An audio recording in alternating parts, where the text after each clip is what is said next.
بسم اللہ الرحمن الرحیم۔ السلام علیکم ورحمۃ اللہ وبرکاتہ۔ معزز ناظرین، عید کے دن جیسے ہی قریب آتے ہیں مردے کیوں روتے ہیں اور یہ دعا کرتے ہیں کہ کاش کبھی عید نہ آئے۔ ہم لوگ تو عید کی خوشی منا رہے ہوتے ہیں، لیکن مردے عید آنے کا غم مناتے ہیں۔ کچھ مردے ایسے ہوتے ہیں جو عید کے آنے پر بہت دکھ میں آ جاتے ہیں اور بہت بڑی مصیبت ان پر آنے والی ہوتی ہے۔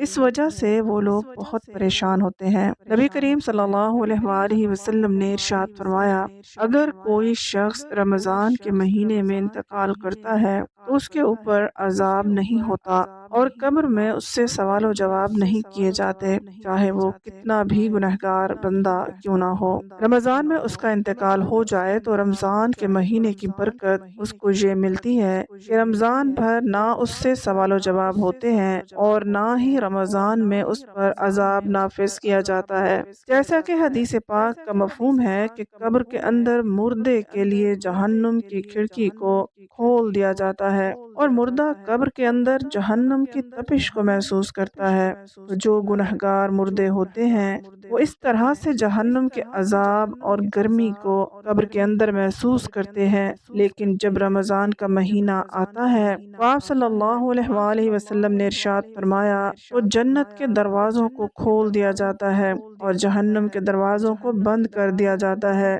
قبر سے عذاب کو اٹھا لیا جاتا ہے اور اللہ تعالیٰ کی رحمتوں کا نزول شروع ہوتا ہے۔ اس سے مردے کو بڑی راحت ملتی ہے۔ رمضان کے آنے سے مردہ بڑا خوش ہوتا ہے کہ ہمارے اوپر سے عذاب اٹھا لیا گیا ہے۔ جو قبر کے اندر ہمارے جہنم کے دروازے کھلے ہوئے تھے وہ دروازے بند کر دیے گئے ہیں، تو وہ مردہ بڑی راحت محسوس کرتا ہے۔ اب سوال یہ پیدا ہوتا ہے کہ جن لوگوں کے اوپر اللہ تعالیٰ نے رمضان میں عذاب ہٹا لیا تھا تو عید کے بعد ان کے اوپر عذاب مسلط ہوگا یا نہیں؟ کچھ مردے تو ایسے ہوتے ہیں کہ جن کے اوپر عذاب نافذ نہیں کیا جاتا، لیکن بہت سارے مردے ایسے ہوتے ہیں جن کے اوپر عید کے دن ہی جیسے رمضان کا مہینہ ختم ہوتا ہے فوراً ہی عذاب شروع ہو جاتا ہے، جیسے پورا سال وہ لوگ قبر میں سزا اور عذاب بھگت رہے تھے، عذاب میں وہ لوگ پھر ملوث اور گرفتار ہو جاتے ہیں۔ بعض علماء فرماتے ہیں کہ جب کوئی انسان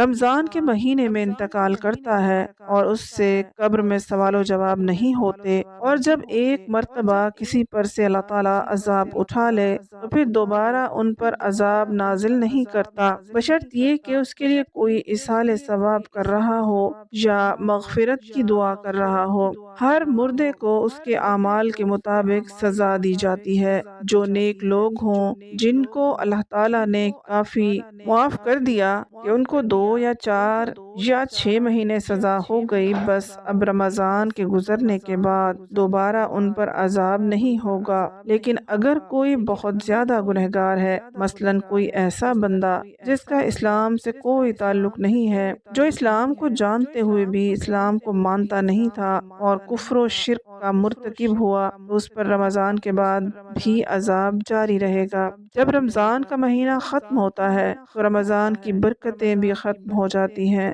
شیطان کو قید سے رہا کر دیا جاتا ہے، مردوں پر سے رحم کا معاملہ ختم ہو جاتا ہے، جہنم کے دروازے جو بند تھے وہ رمضان کے جانے سے کھول دیے جاتے ہیں۔ ان سب باتوں کا مردوں کو علم ہوتا ہے کہ کب رمضان شروع ہو رہا ہے اور کب رمضان ختم ہو رہا ہے۔ رمضان کے جانے سے اہل قبور سوچتے ہیں کہ اب رمضان کا مہینہ جا رہا ہے اور پھر عید جیسے ہی آئے گی اس کے بعد ہم پر عذاب کو پھر سے مسلط کر دیا جائے گا، جس کی وجہ سے وہ مردے غمگین ہو جاتے ہیں اور روتے ہیں۔ رمضان بھر تو مرحومین کی عید ہوتی ہے کہ ان پر عذاب نہیں ہوتا۔ ہم لوگ رمضان کے آخری عشرے میں جب اپنی مغفرت کی دعائیں اللہ رب العالمین سے کرتے ہیں تو پھر ہمیں اپنے مرحومین کے لیے بھی زیادہ سے زیادہ ایصال ثواب کرنا چاہیے، اور صرف اپنے مرحومین کے لیے نہیں بلکہ تمام امت مسلمہ کے لیے مغفرت کی دعا کرنی چاہیے۔ اللہ تعالی ہم سب کو نیک اعمال کرنے کی توفیق عطا فرمائے، آمین۔